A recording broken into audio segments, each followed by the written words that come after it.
What's going on, everybody?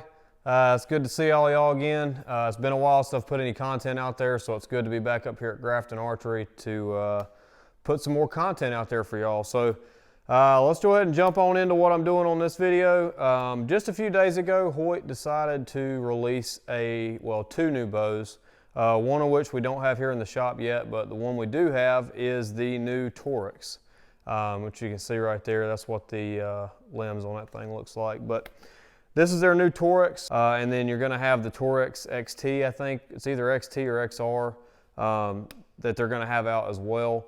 We just don't have that one in the shop. First thing you'll notice, it feels really good in the hand, and this is kind of to hit their budget-friendly market. That's what these bows are kind of designed for. This bow here is going to sell for $700, $699.99. And that comes with a 5-pin fuse sight, comes with a whisker biscuit. It comes, you come up here to the archery shop, they'll get you set up peep sight, D-loop, and all that stuff. And it also comes with a 4-arrow fuse quiver, which is it's actually a really, really nice quiver setup. It's got the bracket here that kind of raises or lowers your quiver depending on where you want it. Right now I've got it in the upper position. You can also take this bracket off and just put it as a standard quiver that mounts to the sight. But anyway, so this is their budget-friendly bow. That's the market that it's trying to hit. You'll notice that it doesn't have the roller guard. It has the regular old cable slide. Also, you'll notice on the shelf that it doesn't have that rubber groove or curved shelf like the upper level bows do. It also comes with this fuse, maybe a 4 or 5 inch stabilizer or something like that, and a wrist sling. So this is a very, very budget-friendly bow with a lot of cool technology. This bow is going to be 30 3/4 inches, so almost 31 inches axle to axle. It's going to have a 7-inch brace height, and it's going to shoot 327 feet per second. Cool thing about that is that's very, very tunable. A 7-inch brace height is very gracious. This with the bows that are out right now, that's pretty long to today's specs. And then 30 3/4, that's a 31-inch axle-to-axle bow is my favorite length. I really, really wish that the new RX4 that I'm shooting was 31 inches, but it's 29.5, and I absolutely love that bow. I was really surprised how accurate that bow shoots. With that short of a axle to axle. But anyway, 30 3/4 inches on the axle to axle, 7 inches on the brace height, 327 on your speed, and that's ATA, which is, that's very generous. That's a good speed for a bow with a 7-inch brace height. The cams are shaped a lot like the new cams that are on the RX4s and the Maxxis, but it only has the single mod, which only has a single draw stop, as you'll notice. Hopefully you can see that. It's got one there, and then it's also got one built into that bottom mod there. Hopefully you can see that. The new higher level bows have the dual draw stops on the bottom, and they have a different yoke system, which you won't see that on this bow. And like I said, it's their budget-friendly model. That's what they're trying to kind of hit with this bow. The guys that don't want to spend $1,000 on just a bare bow, or $1,600 on a bare bow if you get the carbon. And that's what you're getting here, is you're getting a lot of bang for your buck pretty much. So you'll notice also that it has composite limb pockets, and you'll notice that these limb pockets look a little bit different than their budget-friendly bows recently. So let's get this one down right here. So this is their Power Max, which has been their budget bow as of recently. And you'll notice that the limb pockets are just a little different. They got like a more streamlined, more sleek looking limb pocket now. It looks a little bit more professional, a little higher end. You'll also notice that the bow's a little wider. Right here's the Power Max, and this is the new Torrex. You'll notice that the bow's a little wider. It's kind of more towards their higher end bows as far as the width of the limb pockets and stuff. And this bow, in my personal opinion, shoots better than the Power Max. I've shot it just a few times now, and I really, really like the way this bow draws and shoots. So let's see if I missed anything here. Oh, 3.8 pounds, so it's actually a very light bow. It's right there with their higher level bows. It's actually a little lighter than most of their high level bows. So it's going to be easy to tote around. It's not going to be a super heavy bow. It's going to be great for backpacking in the whitetail woods or in a turkey blind because its size, it's nice and compact.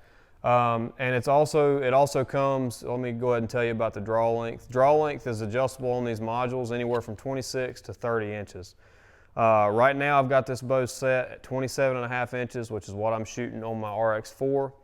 I'm going to shoot my same arrows that I've been shooting through my RX4, which I'm wanting to say these are like 400 and I think they're 440 something.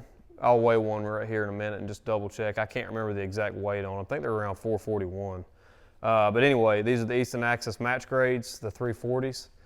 I'm going to shoot those. This bow is set at 70 pounds, 70.7 pounds, and I'll go ahead and shoot it through the chrono and see what we get out of it. But I'm expecting it to be pretty on par with the rest of the Hoyt bows. Overall, Hoyt's pretty close to what they claim their speeds are going to be, and that's because they use the ATA system versus IBO. And then you can get this bow anywhere from 30 pounds to 70 pounds, and that's in 10-pound increments. So that's enough on the bow.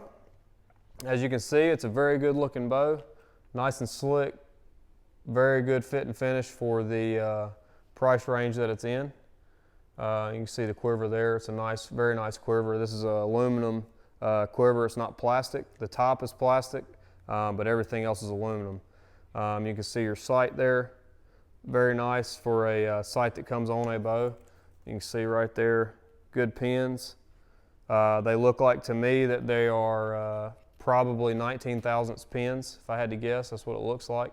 Very bright. It's got the level on it. Now this is a plastic sight, so it's not going to be as durable as some of your metal sights are going to be. And then you also got your whisker biscuit there. There's your stabilizer and your wrist sling. So that's what all comes with the bow for what you're paying for that $699 price range. So let's go in here, let's shoot this thing and see what it does. Catch back up with you here in a minute. All right, so let's get this thing drawn back. So I'm going to shoot it a few times with the quiver on it so I can just kind of give you an idea for balance with the quiver on, and then I'll take it off and we'll talk about that as well. All right, so very, very smooth draw cycle. It is a little top heavy with the quiver on it, but it's not bad. You can always upgrade your stabilizers if you need to. You can see it wants to fall back in your hand, but that's just because it's got that quiver on the top.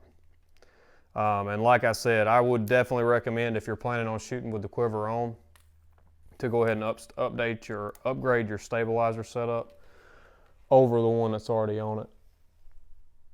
So it's pretty smooth to there, and then you see it lets off right there at the back.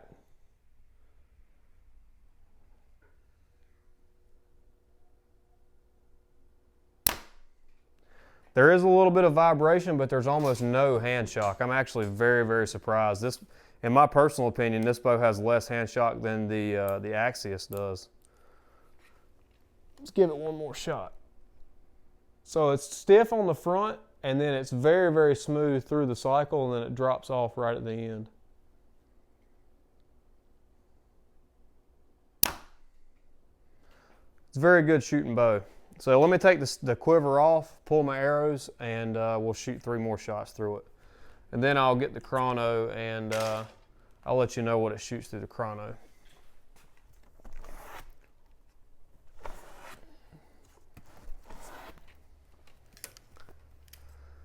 All right, let's shoot it without the stabilizer, or without the quiver, I should say. I can already tell you right now with the quiver off of it, it's a lot more balanced in the hand. It's actually very, very balanced in my hand. I really like the way it feels. And the grip that comes on this bow is the same as what comes on the Maxxis series of bows, and I actually really like that grip. I like it a whole lot better than the adjustable grip that comes on the RX4, which I actually took mine off. All right, so there's the draw cycle. Very balanced. I mean, as soon as I pull it up, it's dead on right there.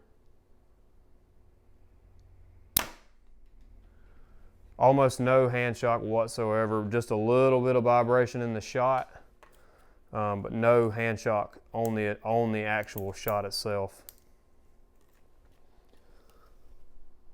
So right there is where it gets ready to lump over.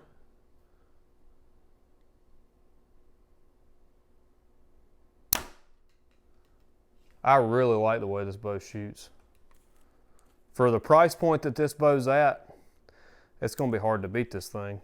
I'm interested to shoot the XT and see what it feels like.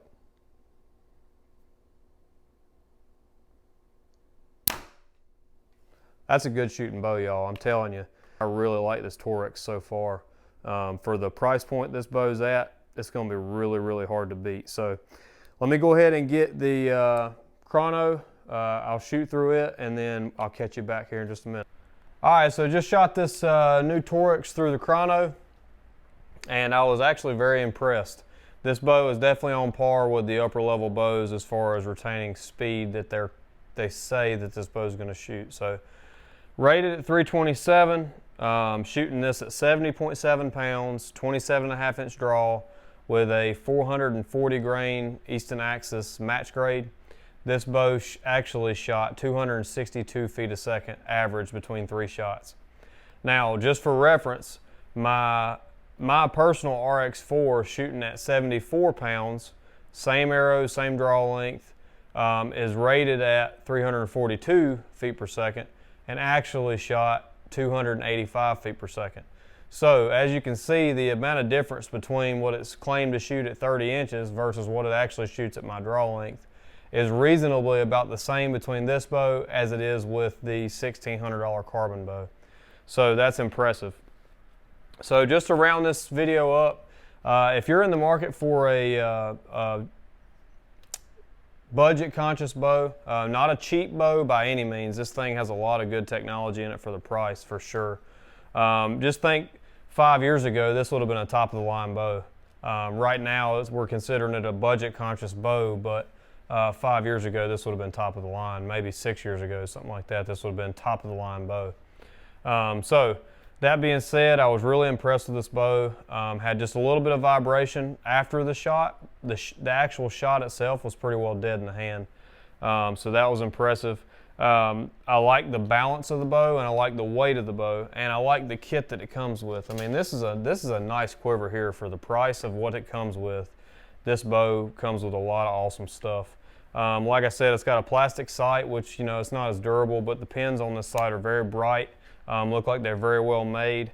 It's got the, you know, the fail-safe is the whisker biscuit. This is going to be a rest that you're going to be able to shoot for years and years, just as long as you keep the bristles up good and change those out every now and then. You can't beat a whisker biscuit for the foolproofness. Some people don't like them. I actually like a whisker biscuit. And then you got your stabilizer, your wrist sling, quiver. Overall, just a really, really nice package. If you're in the market for a good budget-friendly bow, come up here and check these guys out at graftonarchery.com. Their website should be up sometime here pretty soon. I'm trying to get that pressed. I know they open up a lot of cool stuff to a lot of y'all out there that can't make it all the way to the store. If you have any questions, call these guys at 704-855-1300. And they'll answer any questions that you may have. And if you can't get something from them, or it's just easier for you, contact me here on YouTube, or check me out on Instagram and Facebook at Buffalo Creek Outdoors. I'm trying to get some cool content out there to y'all, so keep subscribing, keep liking these videos, and we'll catch you on the next one. Thanks for watching.